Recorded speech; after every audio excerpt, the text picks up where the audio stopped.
테헤란이 불타고 있었습니다. 페르시아 제국 2500년 역사의 심장부가 갈기갈기 찢어지고 있었죠. 미국과 이스라엘이 작전명 장대한 분노를 개시한 그날 9천만 이란 국민은 세상에서 가장 외로운 사람들이 되었습니다.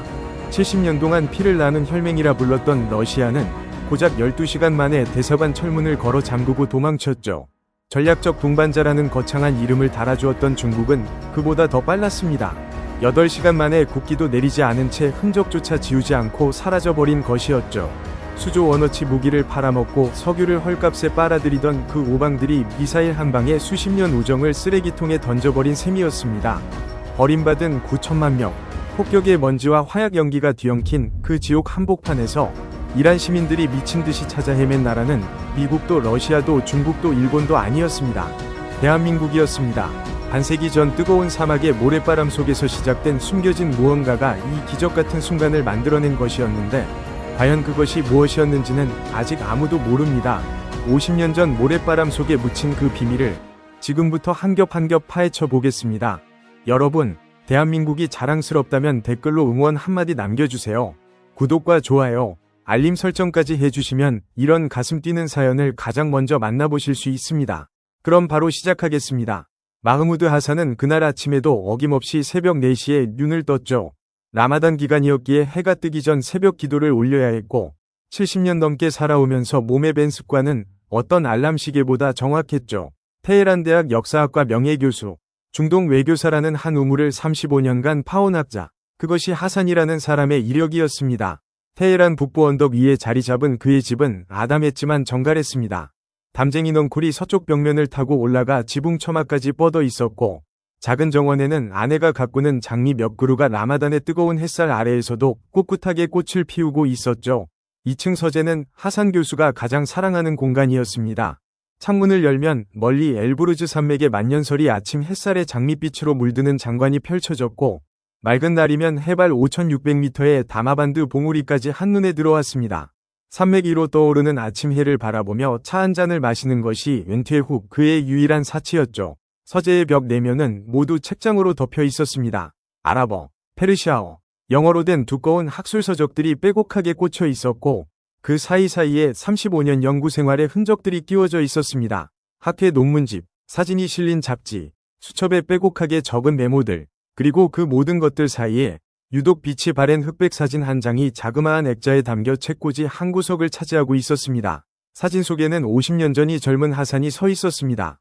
하지만 그 이야기를 꺼내기에는 아직 이릅니다. 새벽 기도를 마치고 서재로 올라온 하산 교수는 아내가 내려준 따뜻한 차 한 잔을 책상 위에 놓았습니다. 페르시아식 홍차에 각설탕 2개를 넣고 잔을 천천히 돌려 설탕을 녹이는 것이 오래된 습관이었죠. 라마단의 토요일 아침은 특별히 고요한 법이었습니다. 평소에도 조용한 북부 주택가가 한층 더 깊은 정막에 잠겨 있었습니다. 거리에는 인적이 드물었고 먼 곳에서 까마귀 우는 소리만 간간히 들려올 뿐이었죠.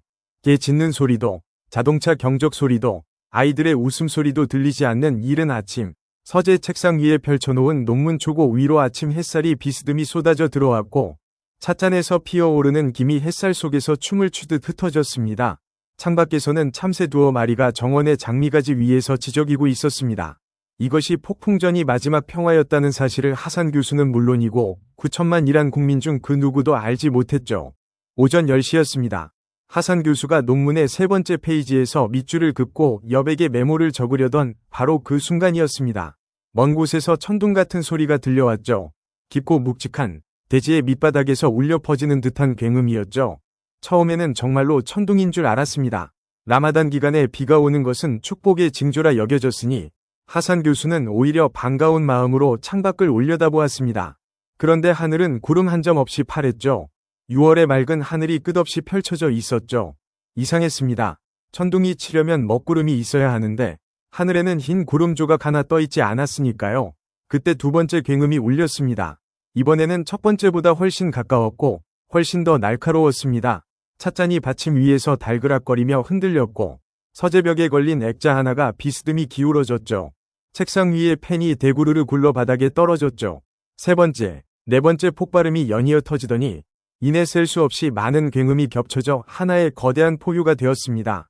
마치 하늘이 찢어지는 것 같았습니다. 아니, 하늘이 아니라 세상 자체가 갈라지는 소리였죠. 하산 교수는 벌떡 일어나 창가로 달려갔습니다. 의자가 뒤로 밀려 벽에 부딪혔지만 돌아볼 겨를이 없었죠. 그리고 창밖에 펼쳐진 광경에 그 자리에서 숨이 멎었습니다. 테헤란 남쪽 하늘에서 검은 연기 기둥 대여섯 개가 동시에 솟아오르고 있었습니다. 거대한 검은 손가락들이 땅에서 솟구쳐 하늘을 찌르는 듯했죠.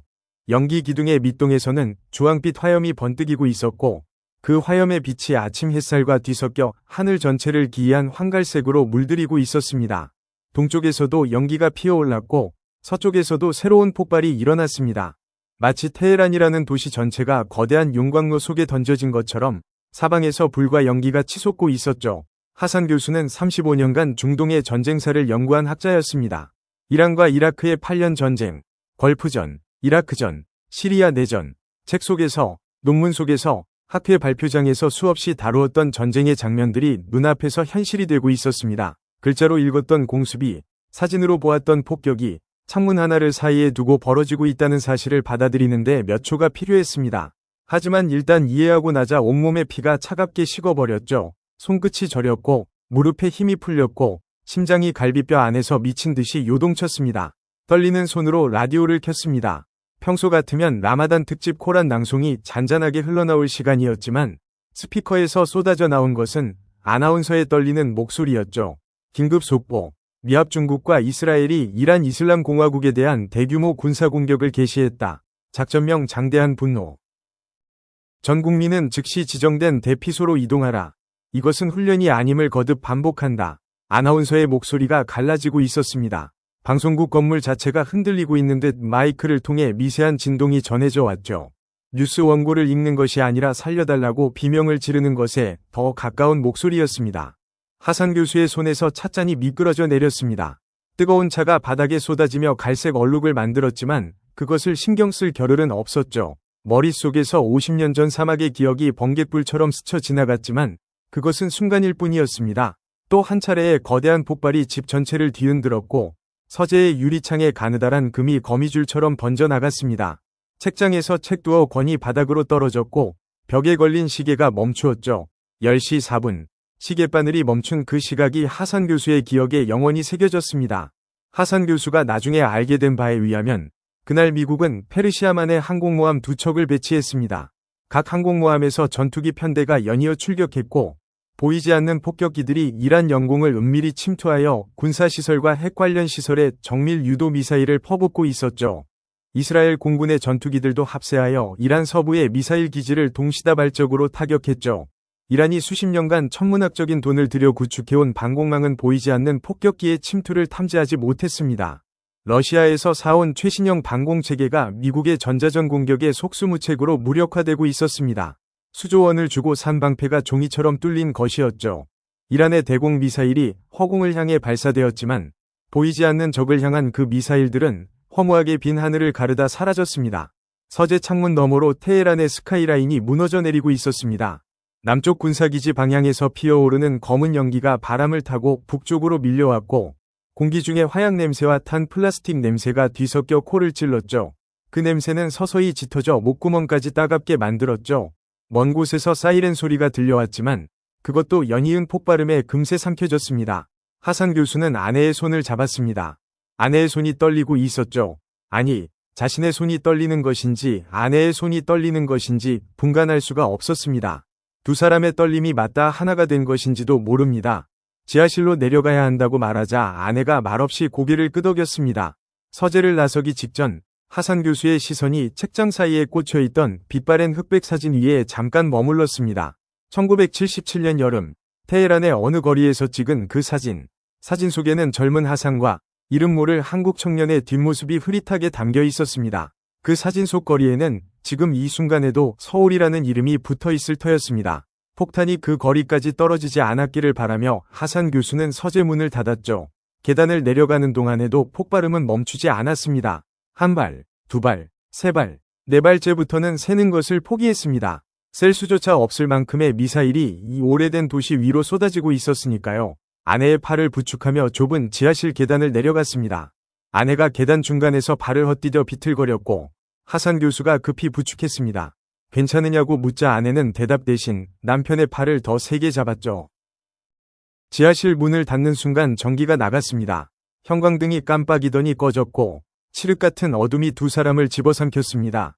아내의 숨소리만이 어둠 속에서 가늘게 들려올 뿐이었죠. 하산 교수는 버둥거리며 선반 위에 비상용 손전등을 찾았습니다. 배터리가 오래된 것이어서 불빛이 약했지만 그래도 아내의 얼굴을 볼 수 있을 정도는 되었습니다. 희미한 불빛 아래에서 라디오의 배터리를 교체하자 잡음 섞인 방송이 다시 흘러나왔죠. 이란 전역의 주요 군사시설이 동시다발적으로 타격받고 있으며 피해 규모를 파악 중이라는 내용이었죠. 아나운서의 목소리는 점점 더 갈라지고 있었고 중간중간 방송 자체가 끊기기도 했습니다. 지직거리는 잡음 사이로 간간히 들려오는 단어들, 대규모, 전면전, 긴급, 대피. 하산 교수는 아내의 어깨를 감싸 안은 채 어둠 속에서 귀를 기울였습니다. 머리 위에서 울리는 폭발음이 천장에 먼지를 떨어뜨릴 때마다 아내의 몸이 움찔거렸고 하산 교수는 그때마다 아내의 어깨를 조금 더 꽉 안았습니다. 그런데 여러분, 이 이야기에서 정말 놀라운 일은 아직 시작도 되지 않았죠. 폭격이 시작된 지 8시간째였습니다. 테헤란 중심부에 위치한 중국 대사관 앞에서 이상한 광경이 목격되었습니다. 검은색 대형 차량 15대가 줄지어 서 있었고 대사관 직원들이 정신없이 짐을 나르고 있었죠. 서류 상자, 컴퓨터 장비, 개인 가방들이 뒤섞인 채 허겁지겁 차량에 실리고 있었죠. 평소라면 붉은 국기가 당당하게 펄럭이고 있어야 할 대사관 정문의 깃대는 텅 비어 있었습니다. 국기를 내릴 시간조차 없었던 건지, 아니면 내리는 것조차 귀찮았던 건지, 아니면 도주하는 자신들의 모습에 국기가 부끄러웠던 건지, 그것은 알 수 없습니다. 분명한 것은 하나뿐이었죠. 40년간 전략적 동반자라며 이란의 석유를 헐값에 사들이고 국제 무대에서 이란의 편을 들어주는 척했던 그 나라가 미사일이 떨어지기 시작하자 모든 것을 내팽개치고 주랭랑을 치고 있다는 사실이었죠. 대사관 직원들의 얼굴에는 공포와 조급함이 뒤섞여 있었습니다. 누군가가 서류 상자를 떨어뜨렸지만 죽지 않고 그냥 지나쳤습니다. 안에 들어있던 문서가 바람에 날려 테헤란의 거리 위를 뒹굴었죠. 전략적 동반자 관계의 실체가 종이 몇 장으로 환원되어 바람에 날리는 것처럼 보이기도 했습니다.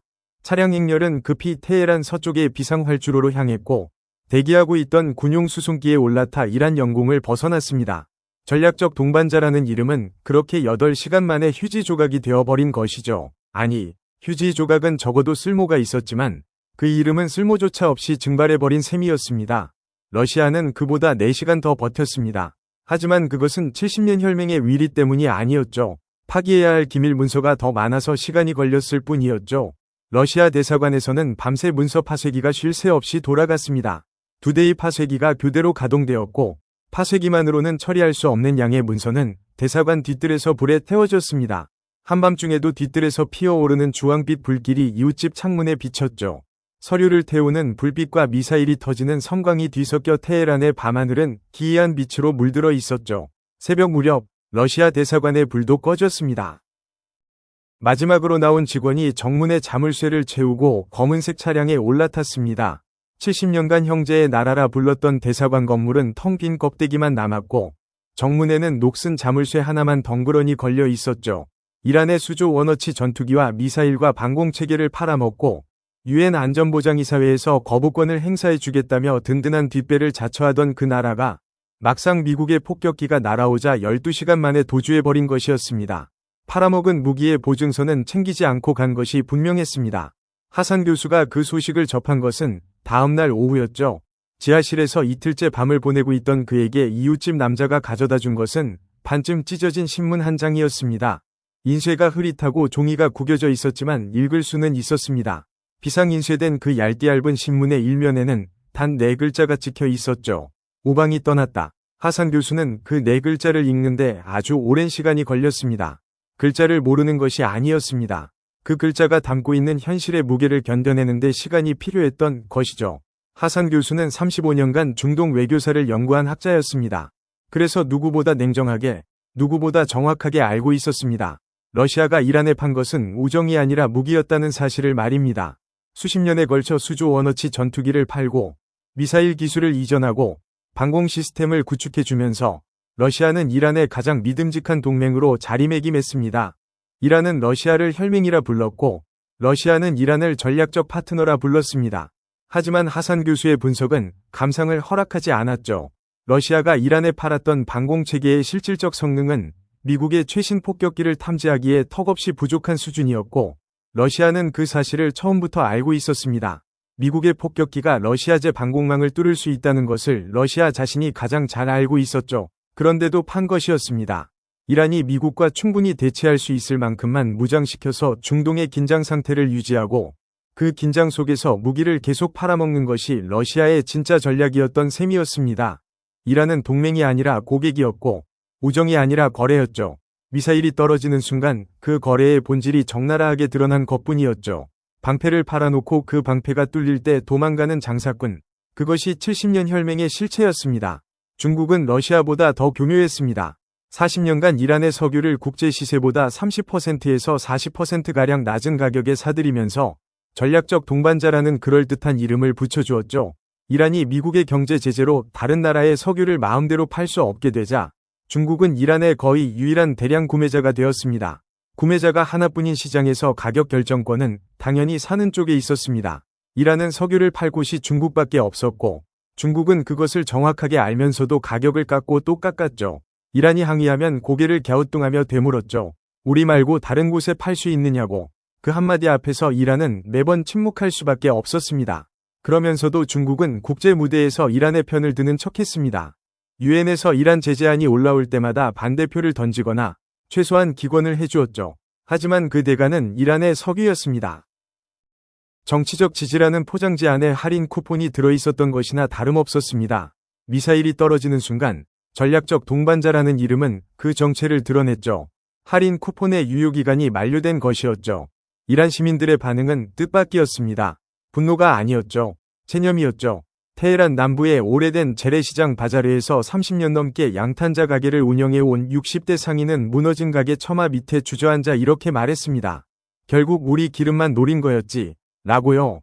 그 짧은 한마디에는 수십 년간 쌓여온 배신감이 돌처럼 단단하게 응축되어 있었습니다. 옆 가게의 향신료 상인이 먼지를 뒤집어 쓴 채로 고개를 끄덕였습니다. 우리가 순진했던 거야. 돈으로 산 우정이 진짜 우정일 리가 없잖아. 라는 말이 뒤따랐죠. 시장 골목 어딘가에서 아이의 울음소리가 들렸습니다. 누군가가 아이를 달래는 소리도 섞여 있었습니다. 상인들은 그 울음소리에 잠시 귀를 기울이다가 다시 고개를 떨구었죠. 누구도 테이블을 내리치거나 주먹을 불끈 쥐지 않았습니다. 그저 다들 알고 있었다는 듯이 오래전부터 예감하고 있었다는 듯이 쓸쓸하게 고개를 숙일 뿐이었습니다. 분노조차 사치인 상황이었죠. 지금 당장 물이 필요했고 음식이 필요했고 다친 사람을 병원에 데려갈 길이 필요했으니까요. 폭격 사흘째가 되자 테헤란의 일상은 완전히 무너져 내렸습니다. 전력의 60%가 끊겼고 도시 전체가 간헐적인 정전의 늪에 빠져들었습니다. 남쪽 변전소 3곳이 미사일에 직격당하면서 전력망이 도미노처럼 연쇄적으로 무너진 것이었죠. 냉장고가 멈추자 음식이 상하기 시작했고 여름철 40도를 넘나드는 열기 속에서 에어컨 없이 버텨야 하는 노인들과 환자들이 속출했습니다. 수도관이 곳곳에서 파열되어 깨끗한 물을 구하는 것 자체가 전쟁이 되었습니다. 사람들이 양동이를 들고 물을 찾아 거리를 헤매는 모습이 여기저기서 목격되었죠. 병원의 상황은 더욱 참혹했습니다. 위약품 재고가 바닥을 드러냈고 수술실의 조명이 나가서 손전등과 휴대전화 불빛의 위지에 수술을 하는 의사들의 이야기가 입에서 입으로 전해졌습니다. 신생아실 인큐베이터의 전원이 끊겨 미숙아들이 위험에 처했다는 소식에 간호사들이 교대로 아기들을 품에 안고 체온을 나눠주었다는 이야기도 들려왔죠. 하산 교수의 지하실에서 2블록 떨어진 곳에 있는 작은 의원에서는 의사 한 명이 마취제 없이 부상자의 팔에 박힌 파편을 제거하고 있었습니다. 환자의 비명이 골목까지 울려 퍼졌지만 다른 환자들은 자기 차례를 기다리며 묵묵히 줄을 서 있었습니다. 하산 교수의 지하실 생활은 사흘째로 접어들고 있었죠. 비상식량은 이틀치밖에 준비되어 있지 않았고 물은 욕조에 받아둔 것이 전부였습니다. 손전등 배터리가 점점 약해져 불빛이 촛불만큼이나 흐릿해졌고 라디오의 배터리도 얼마 남지 않은 상태였습니다. 아내가 어둠 속에서 기도를 올리는 소리가 낮게 울렸죠. 하산 교수는 그 기도 소리를 들으며 생각에 잠겼습니다. 70년 혈맹이라던 러시아는 12시간 만에 떠났습니다. 40년 동반자라던 중국은 8시간 만에 사라졌죠. 수십 년간 쌓아올린 관계가 미사일 몇 발에 모래성처럼 무너져 내렸습니다. 강대국들의 우정이란 대체 무엇이었을까요? 하산 교수는 어둠 속에서 쓸쓸하게 웃었습니다. 학자로서 이론으로 알고 있던 것과 한 인간으로서 몸으로 겪는 것은 전혀 다른 차원의 경험이었습니다. 국제관계에 영원한 우방은 없다고 강의실에서 수없이 말해왔지만 정작 자신의 머리 위로 폭탄이 떨어지고 동맹국 대사관이 텅 비어있는 현실 앞에서는 학자의 냉정함 따위 종이장만큼의 가치도 없었죠. 남은 것은 그저 지하실의 어둠 속에서 아내의 손을 잡고 앉아있는 한 늙은 남자의 쓸쓸함뿐이었습니다. 하지만 여러분, 바로 이때 아무도 예상하지 못한 일이 벌어지기 시작했습니다. 폭격 나흘째 아침이었죠. 사람들이 거리로 나오기 시작했습니다. 지하실에서, 방공호에서, 무너진 건물의 잔해 사이에서 사람들이 하나둘 기어 나왔습니다. 먼지를 뒤집어쓰고 얼굴에 검댕이 묻고 옷이 찢어진 채로 처음에는 물과 음식을 구하러 나온 것처럼 보였습니다. 하지만 가만히 지켜보면 이상한 점이 눈에 들어왔습니다. 그들의 손에는 무기가 없었죠. 총도 없었고 화염병도 없었고 돌멩이 하나 들고 있지 않았습니다. 대신 그들이 손에 들고 있었던 것은 무엇이었을까요? 그것이 무엇이었는지는 잠시 후에 말씀드리겠습니다. 이 순간 그것을 밝히면 이야기의 실타래가 풀려버리기 때문입니다. 그 전에 먼저 이 혼돈의 한복판에서 동시에 벌어지고 있던 또 다른 위기를 들려드려야 합니다. 불안정한 인터넷 연결 사이로 영상들이 퍼져나가고 있었습니다.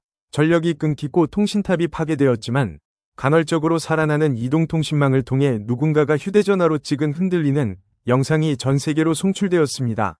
화면은 흔들렸고 화질은 형편없었지만 그 안에 담긴 장면은 보는 이의 가슴을 뒤흔들기에 충분했죠.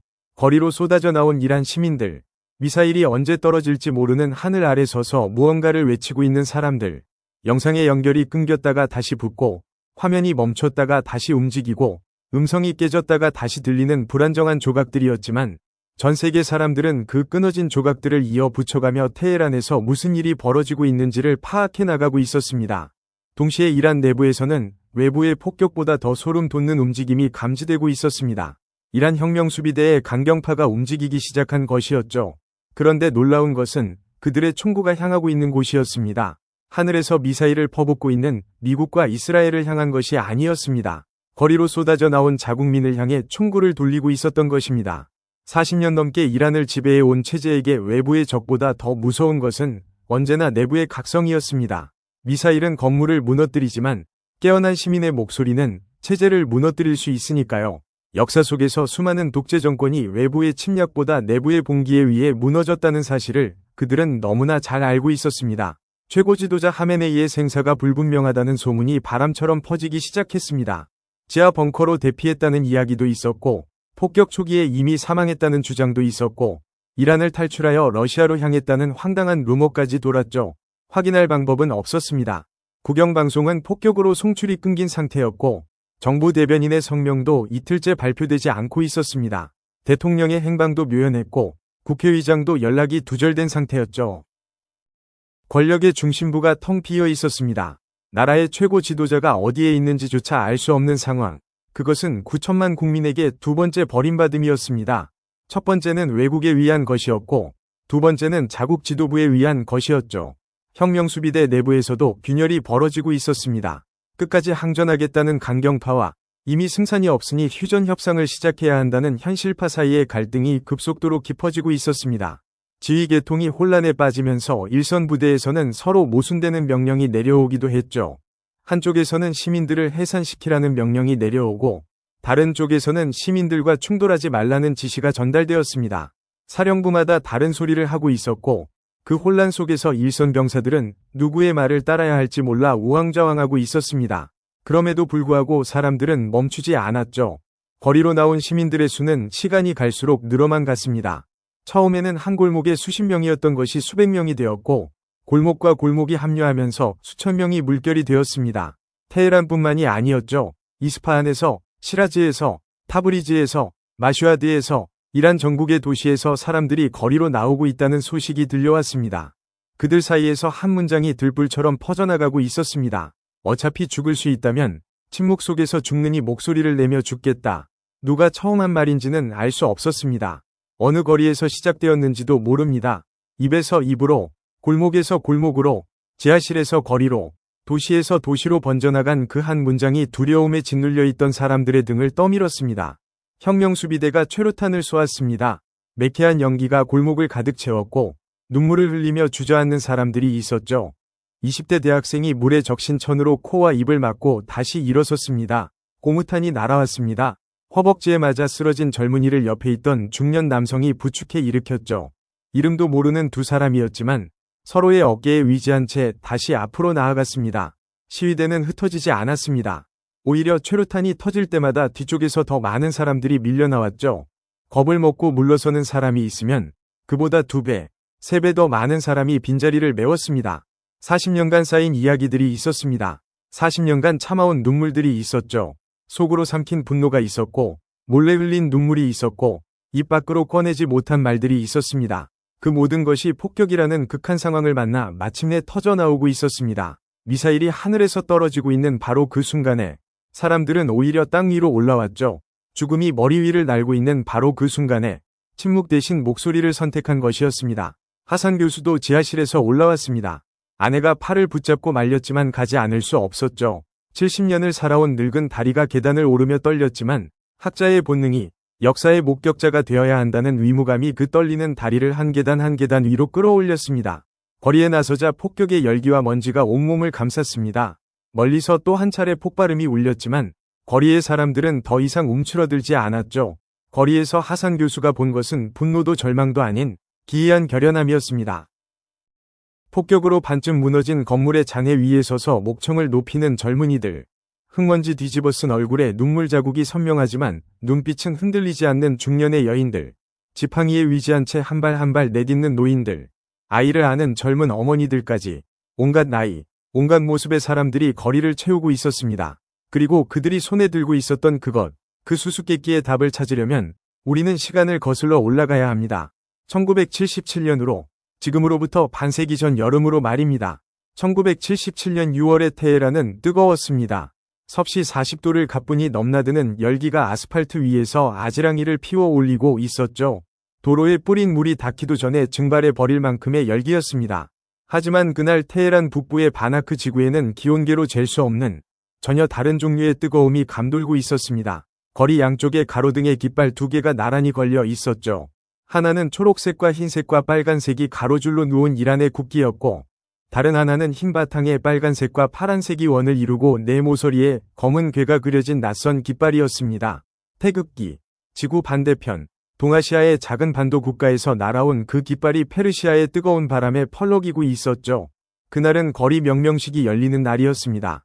테헤란의 한 거리에 서울이라는 이름을 공식적으로 붙이는 행사였죠. 이란의 수도 한복판에 한국의 수도 이름을 새기는 것은 두 나라 사이의 각별한 우정을 온 세상에 선포하는 일이었습니다.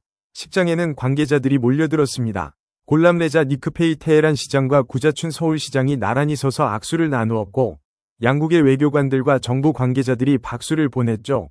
카메라 플래시가 터지고 축사가 이어지고 웃음소리가 거리를 채웠습니다. 24살이 대학원생 마흐무드 하산은 그 자리에 있었습니다. 자발적으로 온 것은 아니었죠. 지도교수가 학과 행사에 참석해야 하는데 시간이 겹치니 대신 명명식을 참관하고 보고서를 써오라고 시킨 것이었죠. 역사학을 공부하는 젊은 학생에게 그것은 지도교수의 잔심부름에 불과했습니다. 무더위에 양복을 입고 서서 지루한 연설을 듣고 있어야 한다는 것이 못마땅하기까지 했습니다. 이 짧은 순간이 자신의 인생에서 가장 잊을 수 없는 기억이 될 줄은 그때의 하산은 꿈에도 상상하지 못했죠. 명명식의 하이라이트는 표지석 제막이었습니다. 흰 천으로 덮인 돌기둥 앞에 두 시장이 나란히 서고 천을 함께 걷어내는 순간 그 아래에서 페르시아어와 한국어로 나란히 새겨진 서울로라는 글자가 모습을 드러낼 예정이었습니다. 하산은 식장 뒤편에 그늘 아래에 서서 그 과정을 멀찍이 지켜보고 있었죠.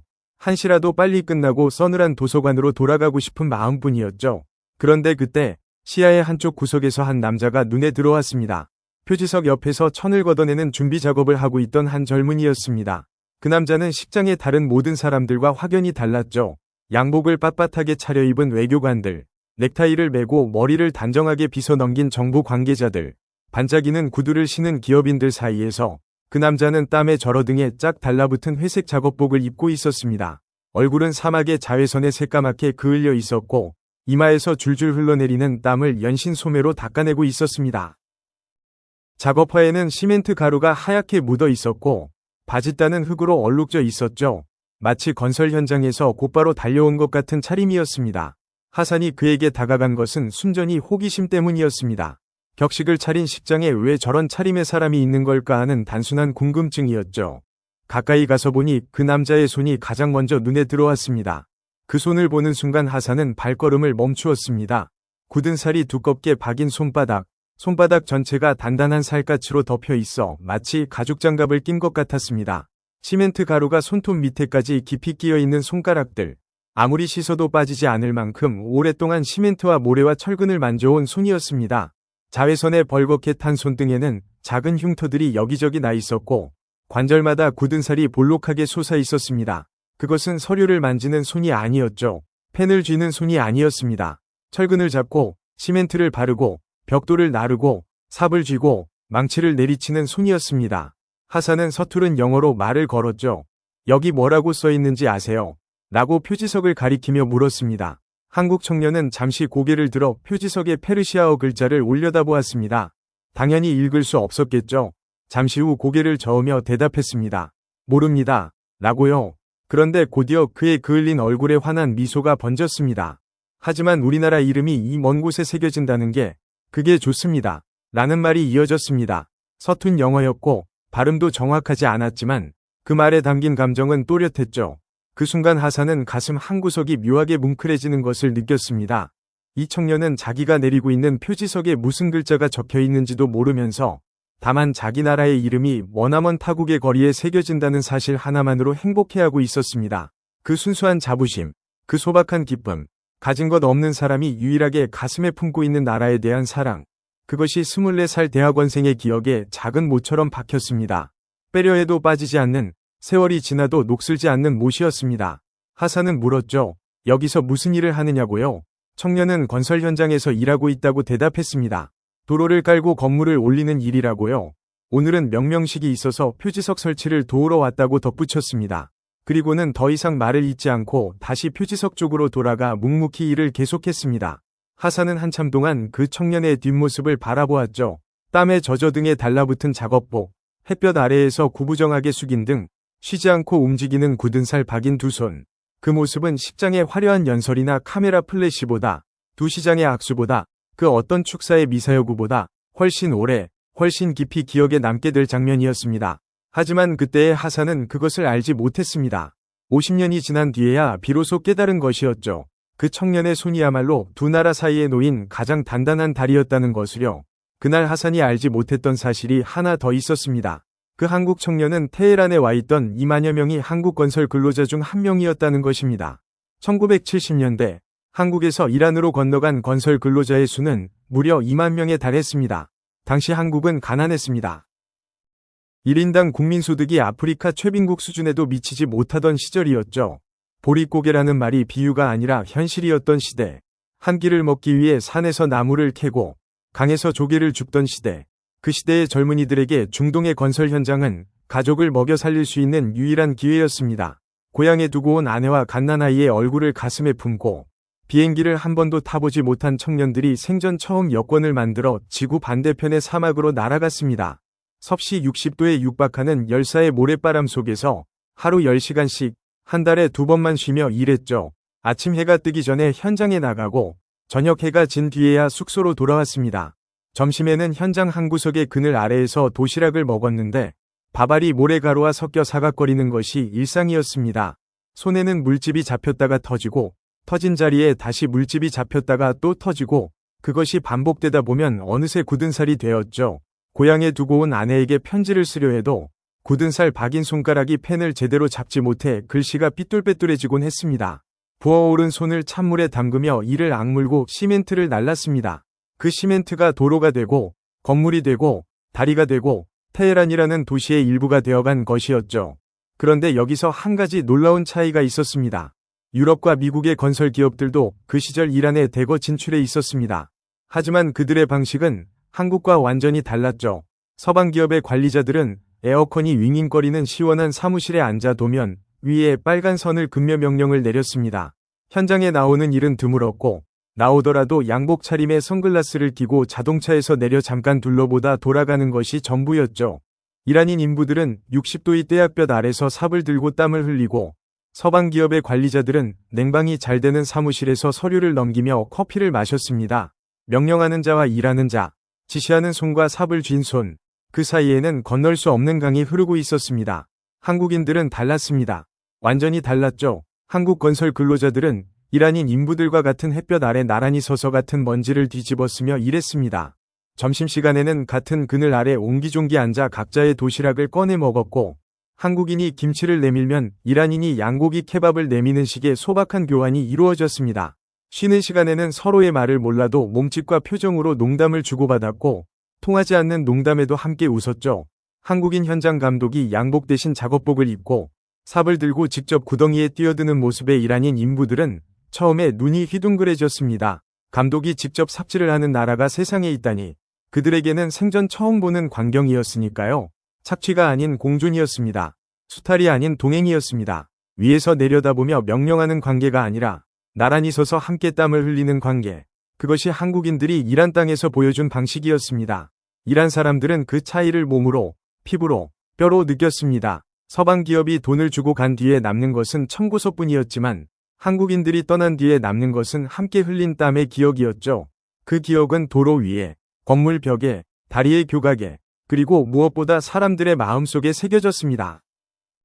그로부터 2년 뒤인 1979년, 이란의 이슬람 혁명이 일어났습니다. 2500년 이어져 온 왕정이 무너지고 종교 지도자가 권력의 정점에 올랐죠.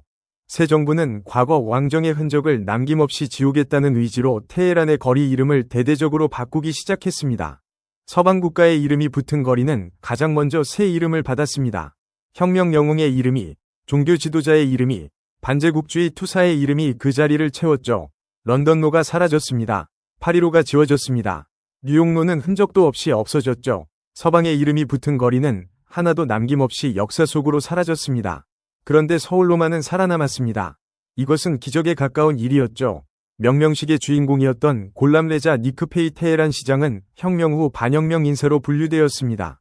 구체제의 핵심 인물로 지목된 그는 혁명 재판정에 끌려가 사형을 선고받았고 얼마 지나지 않아 처형되었습니다. 그의 이름이 들어간 모든 공식 기록이 삭제되었고 그가 추진했던 도시 정책들이 하나하나 뒤집어졌죠. 그가 명명한 거리들도 당연히 새 이름으로 바뀌어야 했습니다. 혁명정부의 담당자가 지도를 펼쳐놓고 빨간 줄을 그으며 이름을 바꿀 거리 목록을 작성했을 때 서울로도 그 목록에 포함되어 있었습니다. 하지만 서울로는 지워지지 않았죠. 어째서였을까요? 이유는 간단하면서도 깊었습니다.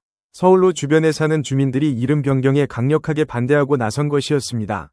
그들 중 상당수는 한국건설 근로자들과 함께 일했던 사람들이었죠. 같은 현장에서 어깨를 맞대고 삽을 들었던 기억, 60도의 떼약볕 아래에서 함께 땀을 뺀 기억, 점심때 그늘 아래 나란히 앉아 나눠 먹은 빵의 온기, 말이 통하지 않아도 어깨를 두드리고 엄지를 치켜 세우며 교환했던 미소, 그 기억들이 한 장 한 장 겹겹이 쌓여 서울이라는 이름의 방패가 되었습니다. 주민들은 말했습니다. 이 거리의 이름은 제국주의의 흔적이 아니라고, 이 이름은 우리와 함께 땀 흘린 사람들의 이름이라고, 우리 옆에서 삽을 들었던 사람들의 나라 이름이라고. 혁명정부의 관료들도 그 앞에서는 한 발 물러설 수밖에 없었습니다. 혁명의 명분이 민중의 뜻이라면 민중이 지키고자 하는 이름을 지우는 것은 혁명의 정신에 어긋나는 일이었으니까요. 그렇게 서울로는 살아남았습니다. 혁명의 폭풍도, 정권의 변화도, 반세기라는 시간의 무게도 그 이름을 지울 수 없었습니다. 이 사실을 깊이 생각해 볼 필요가 있죠. 한국은 이란에 군대를 보내지 않았습니다. 미사일을 팔지도, 전투기를 수출하지도, 방공망을 깔아주지도 않았습니다. 석유를 헐값에 사가지도 않았고 국제 무대에서 정치적 지지를 거래 수단으로 삼지도 않았죠. 대신 젊은이 2만 명이 사막으로 건너가서 이란 사람들과 같은 햇볕 아래서 같은 먼지를 마시며 손에 물집이 잡히고 터지고 굳은 살이 될 때까지 도로를 깔고 건물을 올렸습니다. 그것이 전부였습니다. 하지만 그 전부가 50년을 버텼죠. 수조 원어치 무기 거래는 12시간 만에 증발했지만 맨손으로 흘린 땀방울은 반세기를 견뎌낸 것이었습니다. 70년 혈맹이라는 이름은 미사일 한 발에 산산조각이 났지만 이름 모를 건설 근로자의 굳은 살은 혁명조차 지울 수 없었습니다. 돈으로 쌓은 관계와 땀으로 쌓은 관계의 차이가 이토록 극명하게 드러난 순간이 또 있었을까요? 한편 지구 반대편의 서울에도 테헤란이라는 이름이 살아 숨쉬고 있었습니다. 서울 강남의 한복판을 동서로 관통하는 4km 길이의 대로 테헤란로, 1977년 같은 해에 니크페이 시장과 구자춘 시장의 합의로 명명된 이 거리는 그로부터 수십 년 뒤 대한민국 경제 성장의 심장부가 되었습니다. 이란의 수도 이름이 붙은 이 거리에 수많은 기업의 본사가 들어섰고 벤처 창업의 성지가 되었고 정보기술 산업의 중심지가 되었습니다. 한국 경제의 맥박이 뛰는 거리, 대한민국의 미래가 설계되는 거리에 테헤란이라는 이름이 새겨져 있다는 사실을 아는 한국인은 의외로 많지 않았죠. 매일 그 거리를 지나다니면서도 거리 이름의 유래를 모르는 사람이 대부분이었죠. 두 거리가 50년간 서로의 이름을 지켜왔습니다. 테헤란에는 서울로가, 서울에는 테헤란로가 수천 킬로미터를 사이에 두고 서로의 이름을 품은 두 거리. 그것은 두 나라의 우정을 증명하는 살아있는 기념비였습니다. 러시아의 우정은 무기 상점의 영수증이었고 중국의 동반자 관계는 석유할인 쿠폰이었습니다. 하지만 한국과 이란 사이에 놓인 것은 거리의 이름이었죠. 매일 수만 명이 걸어 다니고 자동차를 타고 지나가고 택시기사에게 길을 알려줄 때 입에 올리는 이름이었습니다. 종이 위의 조약이 아니라 도시에 살갗에 새겨진 관계. 그것이 강대국의 거래와 작은 나라의 우정 사이에 놓인 건널 수 없는 간극이었습니다. 하산 교수는 1977년 명명식 이후로도 수십 년간 서울로를 수없이 지나다녔습니다. 자동차를 타고, 걸어서, 때로는 산책 삼아, 때로는 학교 출퇴근길에, 그때마다 작업복을 입은 한국 청년의 얼굴이 어렴풋이 떠올랐습니다. 세월이 흐를수록 얼굴의 윤곽은 흐려졌지만 굳은 살 박인 손과 시멘트 가루 낀 손톱과 우리나라 이름이 이 먼 곳에 새겨진다는 게 좋다던 그 소박한 미소만큼은 선명하게 남아있었습니다. 그 청년의 이름은 끝내 알지 못했죠. 어디서 왔는지, 어디로 돌아갔는지, 지금 살아있는지조차 알 길이 없었습니다. 아마 한국 어딘가에서 손자 손녀를 돌보며 평범하게 늙어가고 있을지도 모를 일이었습니다. 하지만 그 이름 없는 청년이 내렸던 표지석 위에 서울이라는 두 글자는 혁명도, 전쟁도, 경제 제재도, 반세기라는 세월의 풍화작용도 지우지 못한 채 여전히 그 자리에 서 있었죠. 하산 교수가 학자로서 특히 주목했던 것은 이 관계의 본질이었습니다. 강대국들이 이란과 맺은 관계는 예외 없이 무언가를 가져가기 위한 것이었습니다. 러시아는 무기 시장을 확보하기 위해, 중국은 값싼 석유를 확보하기 위해, 영국은 지정학적 영향력을 유지하기 위해, 프랑스는 건설 계약을 따내기 위해 이란에 접근했죠. 그들의 악수 뒤에는 언제나 계산서가 숨겨져 있었죠. 하지만 1970년대의 한국은 달랐습니다. 물론 한국도 돈을 벌러 온 것이었습니다. 가난한 나라의 젊은이들이 외화를 벌기 위해 사막으로 건너왔으니까요. 하지만 그 방식이 근본적으로 달랐습니다. 빼앗는 것이 아니라 만들어주고 그 대가를 받는 것이었습니다. 도로를 깔아주고, 건물을 지어주고, 댐을 세워주고, 항만을 정비해주고, 그 노동의 대가로 임금을 받아 고향으로 송금했죠. 거래이대 착취가 아닌 거래였고, 이익이대 수탈이 아닌 이익이었습니다. 그 차이가 반세기의 세월 속에서 우정이라는 이름으로 단단하게 결정화된 것이었습니다. 하산 교수는 이 이야기를 자신의 학술 논문에 여러 차례 인용했죠. 중동 외교사에서 한국의 사례는 독보적인 위치를 차지하고 있었습니다. 군사력도, 자원도, 지정학적 영향력도 내세울 것이 없었던 나라가 오직 땀과 성실함이라는 가장 원초적인 무기만으로 한 나라의 마음 깊은 곳에 자리를 잡은 유일무이한 사례였기 때문입니다. 동료 학자들 중에는 의아해하는 사람도 있었습니다. 건설 노동자들의 땀이 외교적 자산이 될 수 있다는 주장에 학술적 근거가 있느냐는 반론이 제기되기도 했죠. 하지만 하산 교수의 대답은 언제나 같았습니다. 서울로의 이름표를 보라. 그것이 살아있는 증거라고. 혁명도 지우지 못한 이름이 학술적 증거가 아니면 무엇이 증거가 되겠느냐고. 그리고 2026년 미사일이 테헤란 위로 쏟아지던 그날 강대국의 거래는 12시간 만에 증발했지만 작은 나라의 땀은 50년 만에 다시 빛을 발했습니다. 그 이야기는 이제 곧 펼쳐지게 됩니다. 하지만 여러분, 건설 근로자들만이 이란인들의 마음에 태극기를 새긴 것은 아니었습니다. 50년 전 이 사막의 나라에는 군복을 입었지만 총 대신 청진기를 들었던 또 다른 한국인들이 있었습니다. 대한민국 육군 특수전사령부 소속 150명의 정예 요원들. 대한민국 국군 중에서도 가장 혹독한 훈련을 견뎌낸 사람들만이 달 수 있는 특전사 휘장을 가슴에 단 군인들이 그 사막에 발을 디뎠습니다. 부대의 이름은 아크, 아라비아어로 형제라는 뜻이었습니다. 군대라는 조직이 부대 이름을 짓는 데에는 보통 오래 걸리지 않습니다. 하지만 이 부대의 이름을 지을 때는 수십 개의 후보가 올라왔고 논의가 길어졌다고 합니다. 그런데 최종 결정은 만장일치로 이루어졌습니다. 형제, 이 한 단어보다 더 적절한 이름은 없었던 것이죠. 여러분, 잠시 그 장면을 떠올려 보시겠습니까? 섭씨 50도, 달걀을 모래 위에 올려놓으면 3분 만에 익어버리는 열기였습니다. 그늘이라고는 찾아볼 수 없는 끝없는 모래벌판, 수평선까지 아무것도 보이지 않는 그 황량한 땅에서 한국의 특전사 대원들이 현지 군인들과 나란히 달리고 있었습니다. 새벽 4시, 해가 뜨기도 전에 기상나팔이 울렸고 대원들은 현지 군인들보다 먼저 훈련장에 도착해 준비를 마쳤죠. 고공강화 훈련이 있었습니다. 수천 미터 상공에서 뛰어내려 정확한 지점에 착지하는 한치위 오차도 허용되지 않는 훈련이었죠. 한국 특전사 대원들은 현지 군인들 한 명 한 명에게 낙하산 접는 법부터 가르쳤습니다. 급한 마음에 직접 해주는 것이 아니라 손을 잡고 함께 접었습니다. 스스로 할 수 있을 때까지 10번이고 20번이고 반복했죠. 대테러 작전 모의훈련에서는 건물 돌입 전술, 인질 구출 기법, 근접 전투 요령을 전수했고 바다 위에서는 해상 침투 작전까지 합동으로 수행했습니다.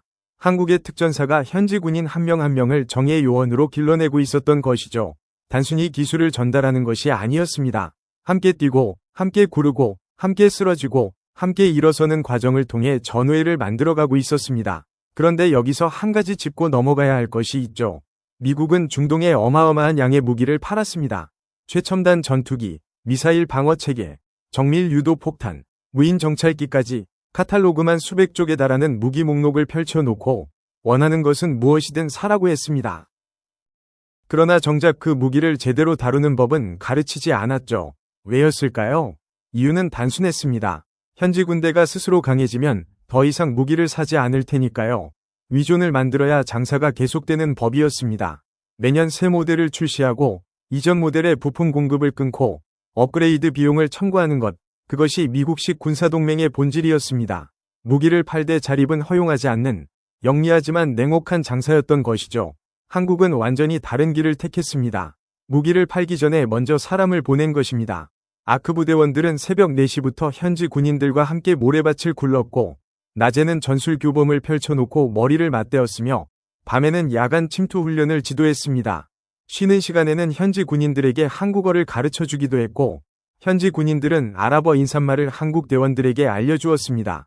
훈련은 치열했지만 훈련 밖에서는 형제처럼 어깨를 두드리고 농담을 나누는 사이가 되어간 것이었죠. 현지 군 사령관이 공식 행사에서 남긴 말이 있습니다. 한국 아크부대원들의 용맹함과 패기를 통해 우리 군이 배우는 것이 많다고, 이 형제들 덕분에 우리가 강해지고 있다고 했습니다. 형제, 부대 이름 그대로였죠. 누군가 이름을 지을 때는 소망을 담는 법인데 아크부대는 그 소망을 현실로 만들어낸 셈이었습니다. 그 결과가 어떻게 나타났는지 아십니까? 한국의 방위산업 수출이 폭발적으로 늘어났습니다. 미사일 체계 단일 건으로만 4조 원 규모의 계약이 성사되었죠. 4조 원이라는 숫자가 얼마나 큰 것인지 감이 잘 안 오실 수 있습니다. 대한민국 국방 예산의 상당 부분에 해당하는 금액이었습니다. 그 계약이 성사된 배경에는 아크부대가 심어놓은 신뢰가 있었죠. 함께 땀 흘리며 훈련한 사람들이 만든 무기라면 믿을 수 있다는, 돈으로 살 수 없는 신뢰 말입니다. 하지만 여러분, 숫자보다 중요한 것이 있었습니다. 이 이야기를 들으시면 아마 놀라실 겁니다. 현지 국가가 유사시를 대비해 한국 전체가 7일간 사용할 수 있는 원유 600만 배럴을 별도로 비축해둔 것입니다. 600만 배럴. 대한민국 전체 국민이 일주일 동안 쓸 수 있는 에너지를 다른 나라 땅에 쌓아둔 것이었습니다. 동맹조약에도 명시되지 않은, 어떤 국제협약에도 근거가 없는 약속이었습니다. 그 어떤 법적 구속력도 없이 오직 형제라는 이름 하나로 맺어진 약속, 오직 형제 사이에서만 가능한 일이었죠. 무기를 팔아 돈을 번 것이 아니었습니다. 사람을 보내 형제를 얻은 것이었습니다. 여러분은 혹시 이런 생각을 해보신 적이 있으십니까?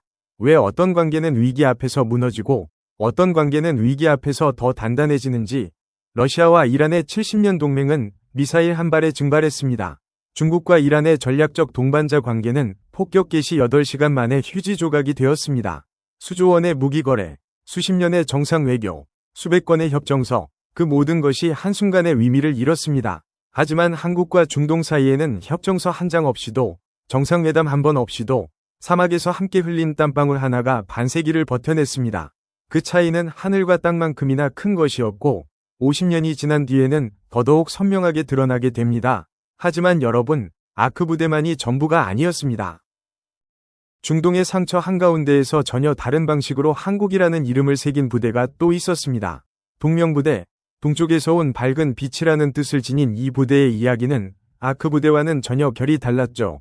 아크부대가 칼을 갈아준 형제였다면 동명부대는 상처를 어루만져준 빛이었습니다.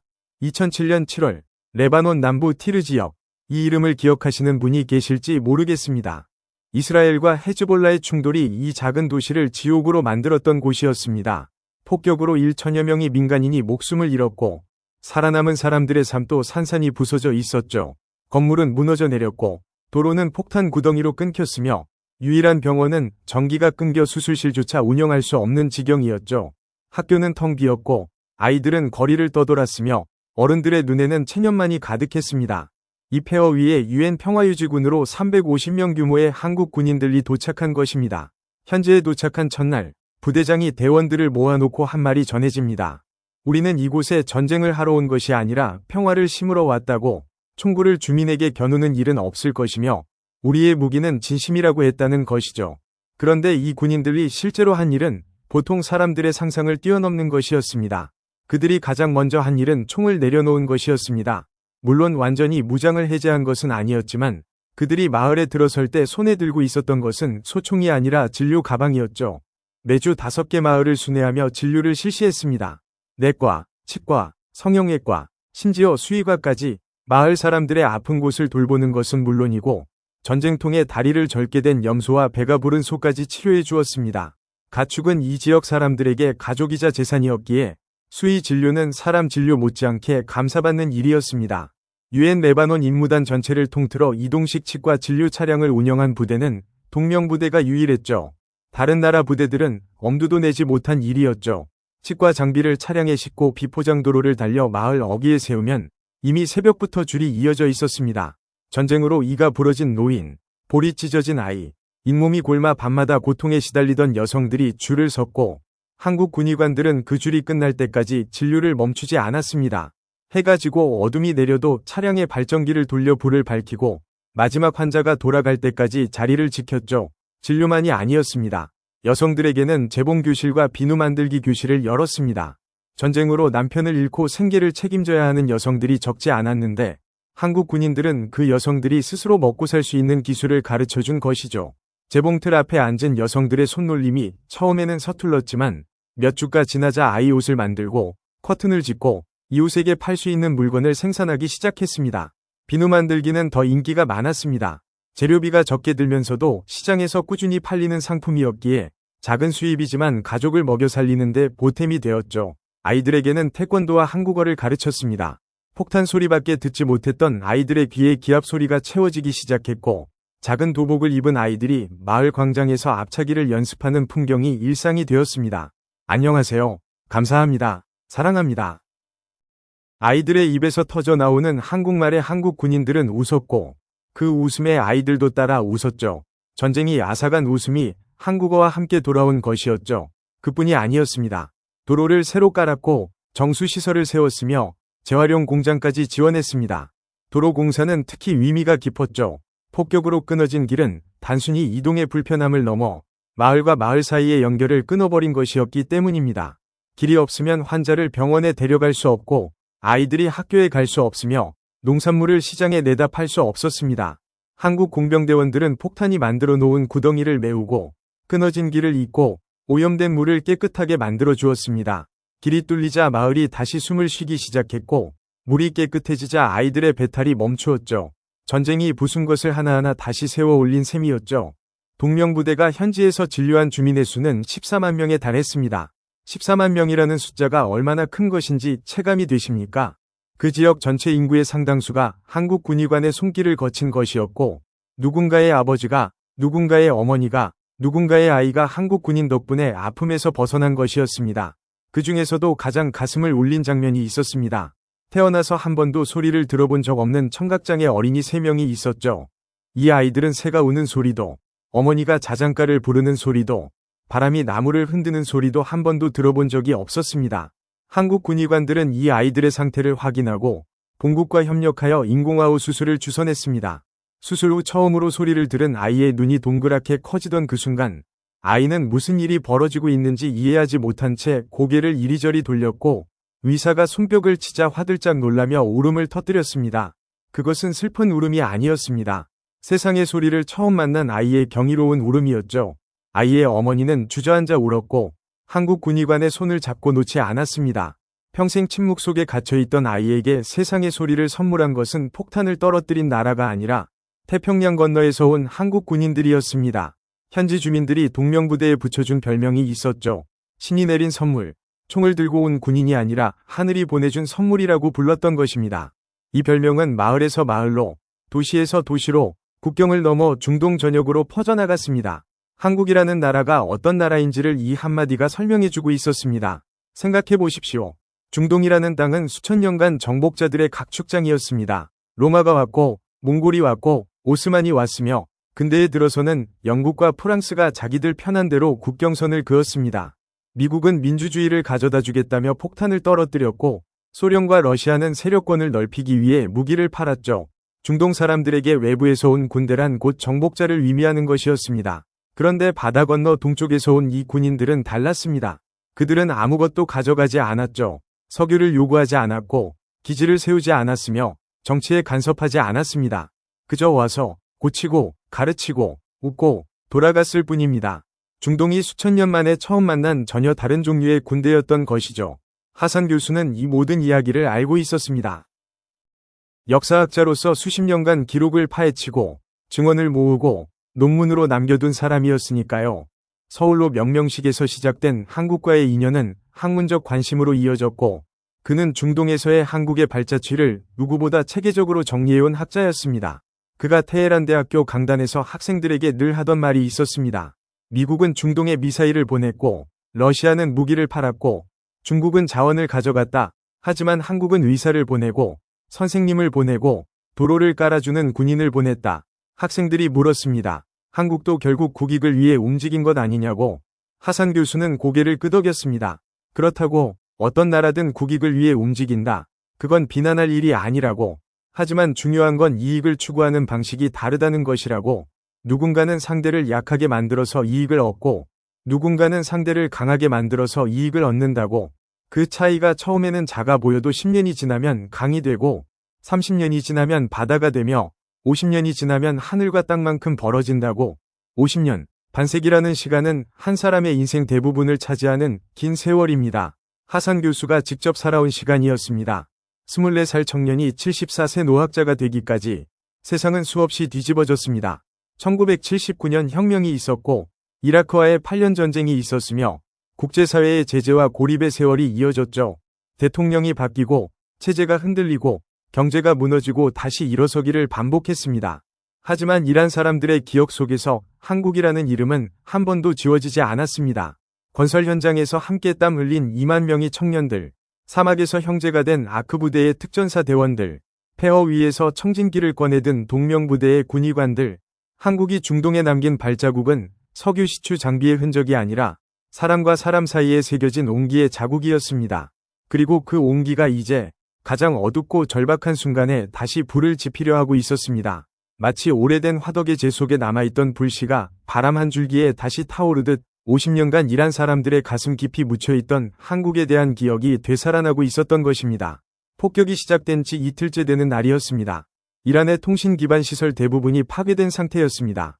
대도시의 중계탑은 폭격의 우선 표적이었기에 가장 먼저 무너졌고, 해저 광케이블 연결 지점도 타격을 받았죠.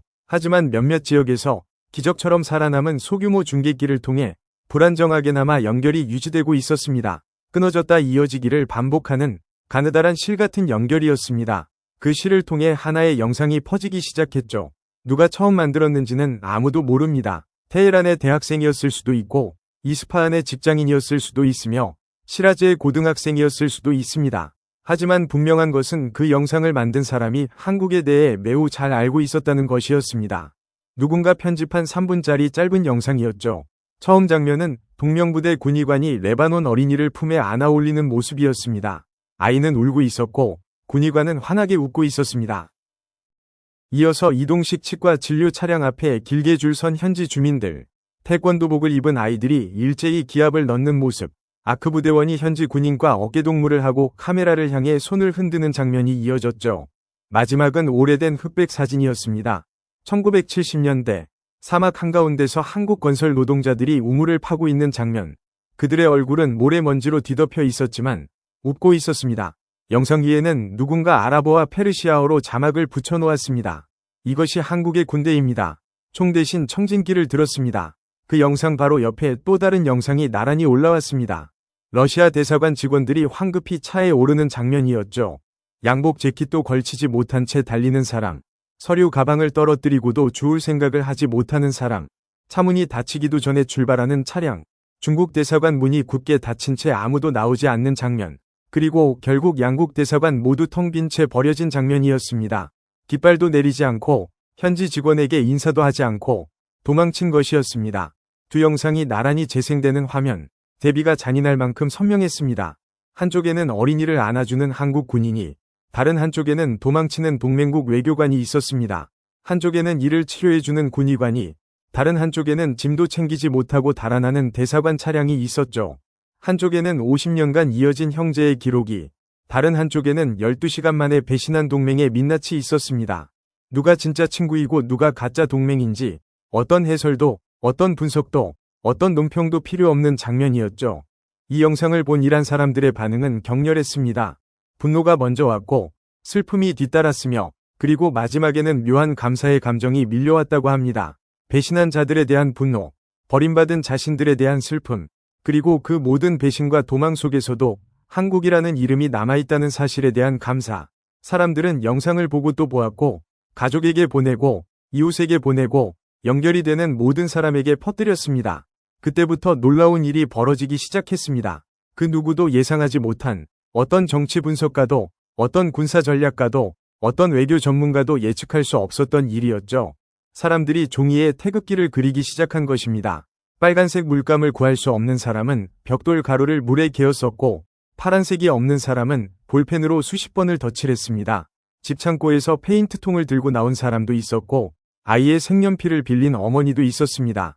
심지어 부상자의 붕대에 묻은 피로 빨간 태극 무늬를 그린 사람도 있었죠. 폭격 속에서 흘린 피가 태극기에 빨강이 된 것이었죠.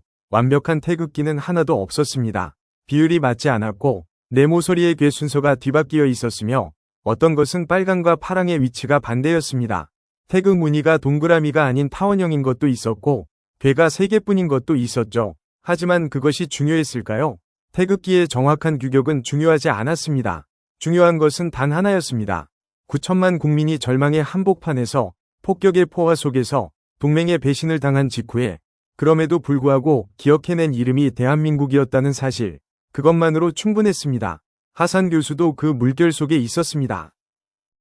70대의 몸을 이끌고 시위대 한가운데로 걸어나간 것이었죠. 관절이 좋지 않아 지팡이에 위지하고 있었지만 발걸음은 단호했습니다. 최루탄 연기가 여전히 거리를 감싸고 있었고 간간히 먼 곳에서 폭발음이 울려왔습니다. 젊은 학생 하나가 달려와 교수님 위험하다고 집으로 돌아가시라고 했지만 하산 교수는 고개를 저었죠. 하산 교수의 품속에는 종이 한 장이 있었습니다.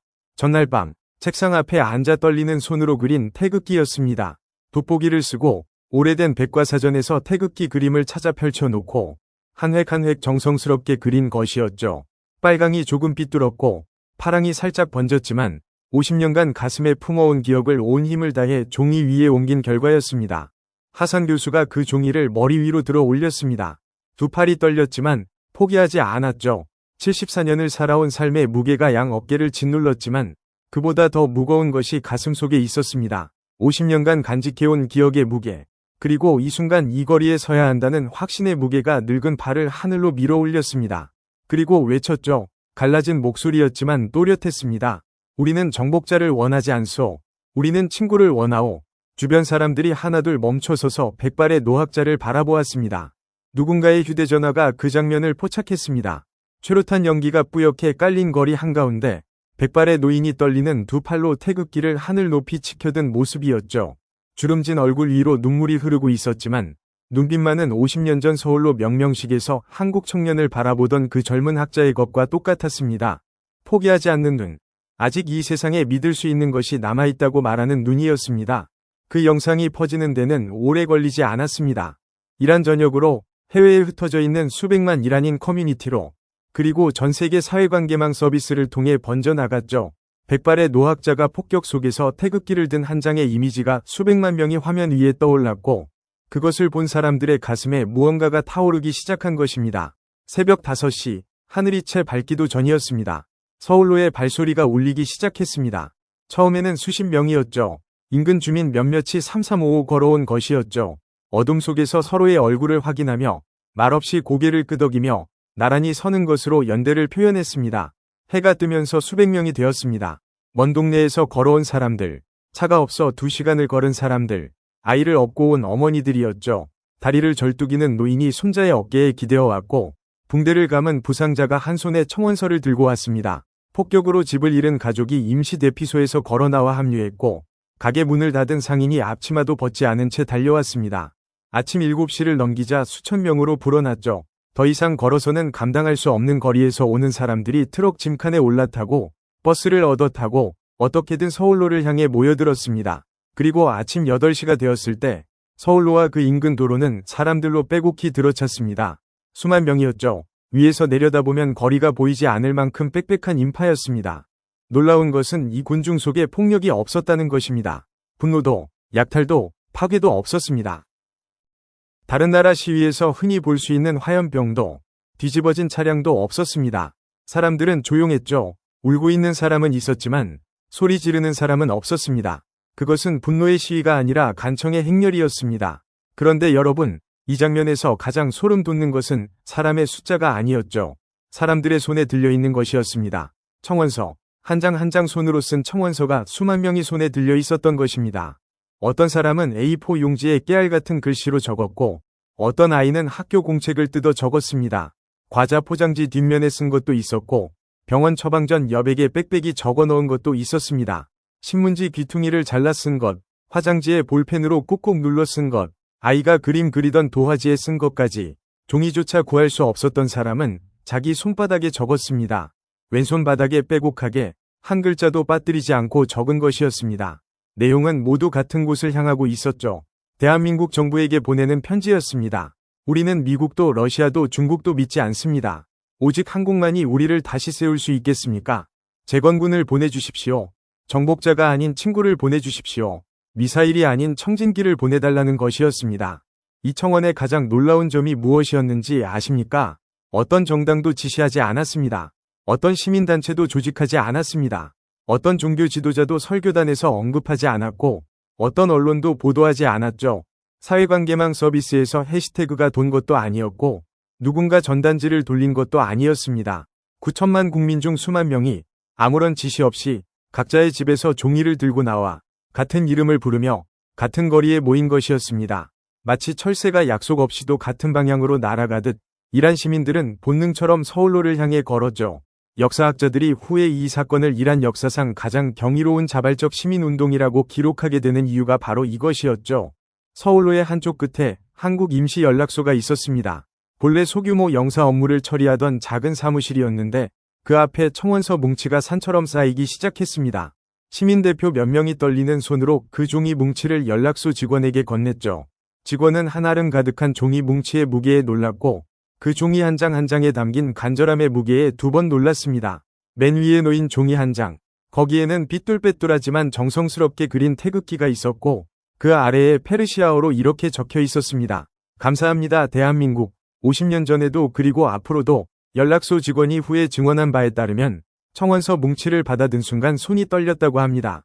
외교관으로서 수많은 공식 문서를 다뤄왔지만 한 나라 국민이 자발적으로 다른 나라에 보내는 간절한 청원서를 받아본 것은 처음이었다고.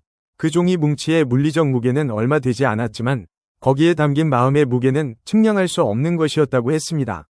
하산 교수는 청원서를 건네는 줄의 한가운데 서 있었습니다. 앞뒤로 모든 세대가 섞여 있었죠. 지팡이를 짚은 노인, 아이 손을 잡은 어머니, 교복 차림의 학생, 작업복을 입은 노동자, 그때 앞에 서 있는 젊은 여성이 눈에 들어왔습니다. 20살이 채 되지 않아 보이는 히잡 아래로 큰 눈이 빛나는 얼굴이었죠. 하산 교수가 조심스럽게 물었습니다. 한국에 대해 뭘 알고 있느냐고. 젊은 여성이 고개를 돌려 하산 교수를 바라보았습니다.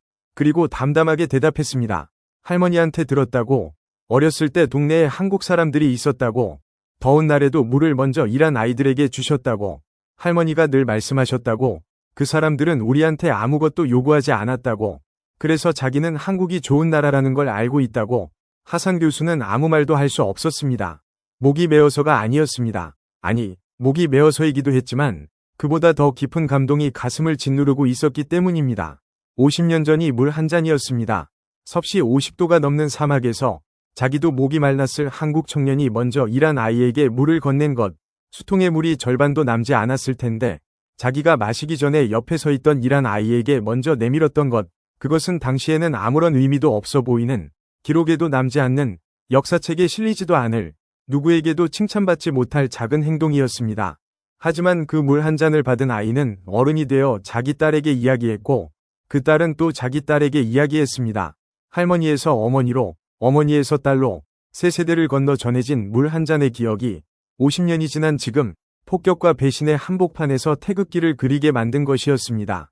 강대국들이 수조원을 쏟아부은 외교가 12시간 만에 무너졌는데 이름 모를 한국 청년이 건넨 물 한 잔은 50년을 버텼습니다. 외교의 역사에서 이보다 더 통렬한 교훈이 또 있을까요? 이보다 더 아름다운 역설이 또 있을까요? 러시아는 이란에 지대공 미사일 체계를 팔았습니다. 수조원짜리 최첨단 무기였죠. 하지만 그 미사일은 러시아가 등을 돌리는 것을 막지 못했습니다. 중국은 이란에 석유를 사주며 경제 생명줄을 쥐고 있었습니다. 하지만 그 석유 거래는 중국 대사관 문이 닫히는 것을 막지 못했죠. 반면 한국은 물 한 잔을 건넸을 뿐입니다.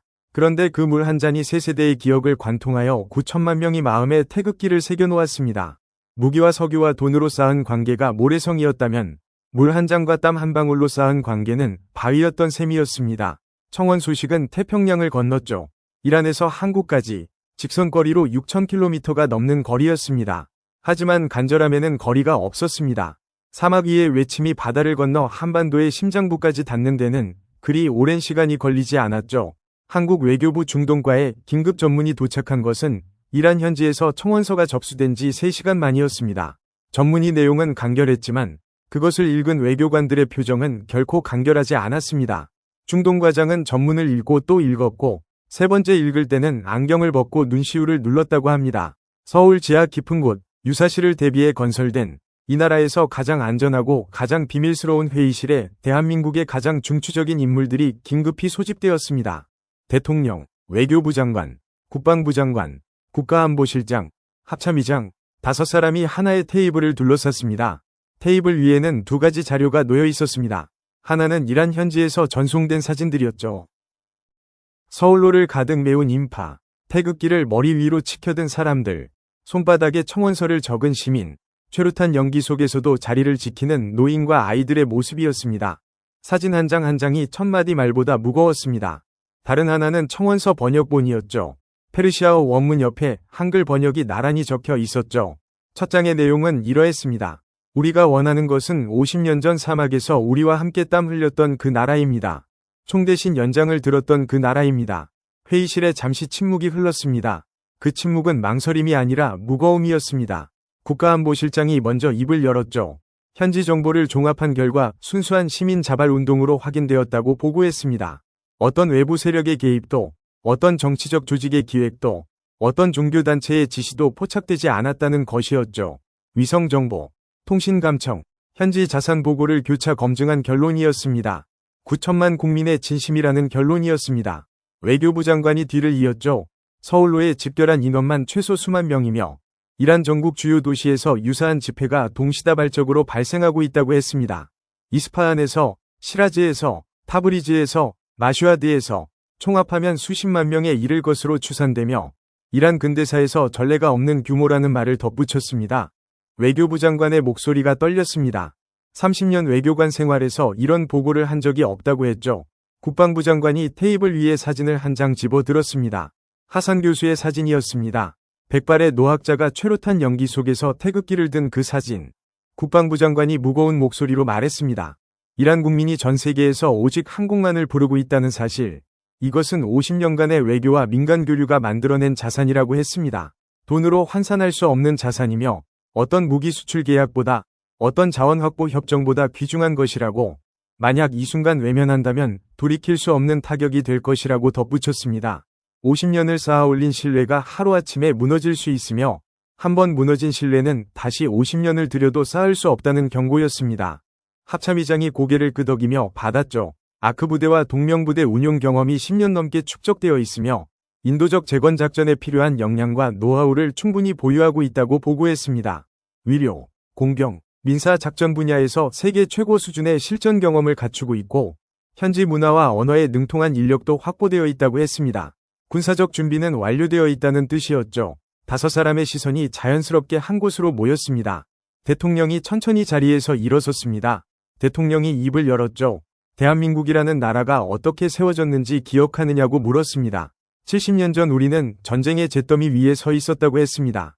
모든 것이 불타고 모든 것이 부서지고 살아남은 사람들조차 내일을 기약할 수 없던 시절이었다고 유엔 참전국 16개 나라가 피를 흘려준 덕분에 여기까지 왔다고 했습니다. 남의 나라 전쟁에 목숨을 걸어야 할 이유가 없었던 사람들이 지구 반대편의 이름도 모르는 나라를 위해 총을 들고 바다를 건너왔다고 그 피 위에 세워진 나라가 대한민국이라고 그리고 대통령은 테이블 위에 사진을 손가락으로 가리켰습니다. 지금 저 사람들은 70년 전이 우리라고 했습니다. 전쟁 한복판에서 동맹에게 버림받은 절망 속에서 누군가의 손길을 기다리는 사람들이라고 70년 전 우리가 그랬던 것처럼 세상 어디에도 기댈 곳이 없어 하늘만 올려다보는 사람들이라고 그런데 그 사람들이 부르는 이름이 대한민국이라면 우리가 외면할 수 있겠느냐고 회의실에 다시 정적이 흘렀습니다. 하지만 이번 정적은 망설임의 정적이 아니었습니다. 결의가 굳어지는 소리 없는 시간이었죠. 대통령이 계속했습니다. 인도적 재건 지원이라고 했습니다. 총 대신 청진기를 미사일 대신 불도저를 보내는 것이라고 이것이 대한민국이 할 수 있는 일이며 대한민국이 해야 하는 일이라고 했습니다. 누군가 미국 변수를 제기했습니다. 미국이 폭격을 감행한 상황에서 한국이 이란 재건에 나서는 것은 외교적 부담이 크지 않겠느냐는 우려였죠. 한미동맹에 금이 갈 수 있다는 현실적이고 무거운 질문이었죠. 대통령이 고개를 저었습니다. 미국도 알고 있을 것이라고 했습니다. 폭탄으로 부순 것은 미국이 다시 세울 수 없다는 것을 이라크에서 배웠을 것이라고 사담을 무너뜨리는 데는 3주가 걸렸지만 이라크를 재건하는 데는 20년이 걸렸고 아직도 끝나지 않았다고 아프가니스탄에서 배웠을 것이라고 20년간 2조 달러를 쏟아붓고도 결국 철수했다고 리비아에서도 배웠을 것이라고 카다피를 제거한 뒤 그 나라가 어떻게 되었는지 온 세계가 보았다고 부수는 것은 미사일이면 되지만 다시 세우는 것은 사람의 손이 필요하다고 했습니다. 그리고 그 사람의 손을 이란 국민이 직접 골랐다고 전 세계 모든 나라 중에서 대한민국을 지목했다고 했습니다. 미국도 이것을 이해할 것이라고 아니 이해해야 한다고 했죠. 대통령의 마지막 말은 이러했습니다. 대한민국은 홍익인간의 나라라고 했습니다. 널리 인간을 이롭게 한다는 것, 수천 년 전 이 땅에 나라가 세워질 때 품은 이념이라고 그것은 헌법 전문에 적힌 구호가 아니라고 이 나라가 존재하는 이유이며 이 나라 국민 한 사람 한 사람이 짊어진 소임이라고 50년 전 사막에서 땀 흘린 2만 명의 청년들이 그 소임을 다했다고 자기 나라도 가난했지만 남의 나라 사막에서 도로를 깔고 건물을 세웠다고 아크 부대가 그 소임을 이어받았다고 무기를 팔기 전에 형제를 만들었다고 동명부대가 그 소임을 실천했다고 총 대신 청진기를 들고 14만 명이 상처를 치료했다고 이제 그 소임이 다시 우리를 부르고 있다고 했습니다. 대통령이 5사람의 얼굴을 하나하나 바라보았습니다. 외교부 장관의 눈이, 국방부 장관의 눈이, 국가안보실장의 눈이, 합참의장의 눈이 같은 대답을 하고 있었죠. 재건부대 파견을 결의합니다. 그 한마디에 이의를 제기하는 사람은 아무도 없었습니다. 50년의 역사가 2만 명이 땀이 14만 명이 치료 기록이 그리고 9천만이란 국민의 간절한 외침이 그 결의를 뒷받침하고 있었습니다. 회의실을 나서는 합참의장의 발걸음은 빨랐죠. 그 순간부터 대한민국 군의 톱니바퀴가 돌아가기 시작했습니다. 위료진이 편성되었고 공병부대가 장비를 점검했으며 민사작전 전문가들이 이란의 지도를 펼쳐놓고 재건 계획을 수립하기 시작했습니다. 아크부대와 동명부대에서 복무했던 예비역 장교들에게 소집 연락이 갔고 현지어에 능통한 통역 요원들이 차출되었죠. 한국이라는 나라가 움직이기 시작한 것이었습니다. 총이 아닌 청진기를 사고 미사일이 아닌 불도저를 선적하는 세상에서 가장 특별한 출정 준비였습니다. 대한민국이라는 나라의 무게가 그 회의실에 가득 차 있었죠. 70년 전 전쟁의 잿더미에서 일어선 나라, 남의 피와 도움으로 다시 태어난 나라, 세계 최빈국에서 세계 10위 경제 대국이 된 나라, 원조를 받던 나라에서 원조를 주는 나라로 변모한 인류 역사상 유일무이한 사례로 기록된 나라, 그리고 이제 그 빚을 갚을 차례가 온 나라의 무게였습니다. 1950년 겨울, 낯선 나라에서 온 군인들이 한국의 아이들에게 초콜릿을 건네던 그 손길을 이제 한국이 이란의 아이들에게 돌려줄 때가 된 것이었습니다. 이 소식은 곧 한국 전역으로 퍼져나갔죠. 뉴스 속보가 방송을 탔고 사회관계망 서비스에서는 이란 시민들의 태극기 사진이 공유되기 시작했습니다. 한국 국민들 사이에서도 뜨거운 반응이 일었습니다. 50년 전 사막에서 일했던 건설 노동자의 후손들이, 아크 부대와 동명부대 출신 예비역들이, 그리고 이란이 어디에 있는지도 몰랐던 평범한 시민들이 하나같이 같은 말을 했죠. 가야 한다고, 우리가 가야 한다고. 결의 소식이 태평양을 건너 테헤란에 도착한 것은 그로부터 몇 시간 뒤였습니다. 서울로에는 여전히 사람들이 서 있었습니다. 밤새 자리를 떠나지 않은 사람들이었죠. 잠을 자지 못한 눈이 충혈되어 있었고 밤 공기에 입술이 갈라져 있었지만 아무도 떠나지 않았습니다. 누군가의 휴대전화에서 소식이 전해졌습니다. 한국이 재건부대를 보내기로 결정했다는 소식이었죠. 처음에는 믿지 못하는 얼굴들이었습니다. 정말이냐고, 확실하냐고 서로 묻고 또 물었습니다. 확인이 되자 군중 사이로 함성이 퍼졌고 누군가는 무릎을 꿇었으며 누군가는 하늘을 올려다보며 기도를 올렸죠. 서로 모르는 사람들이 부둥켜 안고 울었습니다. 버림받았다고 생각했던 사람들이 누군가 자기를 기억하고 있었다는 사실에, 그리고 그 누군가가 달려오고 있다는 사실에 울음을 터뜨린 것이었습니다. 하산 교수는 서울로 표지판 바로 아래에 서 있었죠. 페르시아어와 한국어가 함께 적힌 그 표지판. 50년의 세월이 흐르는 동안 글씨가 바래고 모서리가 닳았지만 서울이라는 이름만은 여전히 선명하게 남아 있었습니다. 노학자가 떨리는 손끝으로 표지판에 글씨를 쓸었습니다. 50년 전 명명식 날, 한국 청년이 페르시아어 글씨를 손끝으로 쓸었던 것과 똑같은 동작이었죠. 그때 그 청년은 먼 나라에 자기 나라 이름이 새겨진다는 것이 좋다고 말했었죠. 하산 교수는 그 청년의 이름을 끝내 알지 못했습니다. 명명식이 끝나고 악수를 나눈 뒤 청년은 동료들과 함께 건설 현장으로 돌아갔고 하산은 대학으로 돌아갔습니다. 다시 만날 수 있으리라 생각했지만 혁명이 터졌고 전쟁이 시작되었고 50년이라는 세월은 그 기회를 영영 앗아갔죠. 그 청년은 지금 어디에 있을까요? 한국 어딘가에서 손자 손녀를 무릎에 안치고 살아가고 있을까요? 아니면 이미 세상을 떠났을지도 모릅니다. 하지만 이제 하산 교수는 깨달았습니다. 그 청년의 이름은 중요하지 않았다는 것을. 왜냐하면 그 청년의 이름은 대한민국이었으니까요. 2만 명의 한국 청년들, 아크부대의 특전사 대원들, 동명부대의 군의관들, 그리고 이 순간에도 태평양 건너에서 결의를 내린 서울의 그 사람들, 그들 모두의 이름이 대한민국이었습니다. 하산 교수의 입술이 떨렸습니다. 표지판을 올려다보며 나지막이 중얼거렸죠. 감사합니다 대한민국. 당신들은 우리의 기름을 가져간 적이 없소. 무기를 판 적이 없소. 혁명을 이용하지도 않았소. 그저 우리 옆에 서서 함께 땀을 흘렸을 뿐이요. 그리고 50년이 지난 지금 온 세상이 등을 돌린 이 순간에도 당신들만은 우리를 기억해 주었소. 서울로 위로 바람이 불었습니다. 사람들의 손에 들린 태극기가 일제히 펄럭였고 청원서의 종이들이 바스락거렸습니다. 전쟁은 아직 끝나지 않았죠. 하늘 어딘가에서는 여전히 폭격기가 날고 있었고 이 도시의 상처는 아물기까지 오랜 시간이 걸릴 것이었습니다. 하지만 서울로에 선 사람들의 눈에는 절망이 없었습니다. 50년 전 이 사막에 뿌려진 씨앗이 마침내 꽃을 피운 것이었으니까요. 땀으로 심고 기억으로 물을 주고 세대를 넘어 전해진 그 씨앗이 가장 어두운 밤에 빛을 내기 시작한 것이었습니다. 서울로라는 이름은 50년 전에도 희망이었고 오늘 이 순간에도 희망이었습니다. 그리고 바로 그 시각 태평양 건너 한반도의 서울에서는 또 다른 희망이 짐을 꾸리고 있었죠. 총 대신 청진기를, 미사일 대신 불도저를 싣고 형제의 나라를 향해 출발할 채비를 하고 있었습니다.